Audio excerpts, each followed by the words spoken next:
Welcome.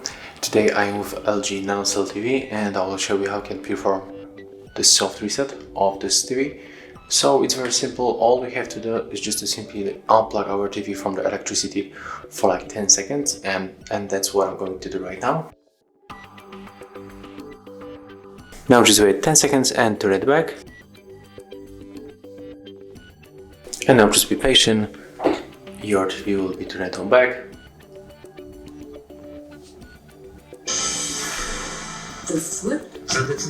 And as you can see right now, it works. So if you find this video helpful, remember to leave a like, comment and subscribe to our channel.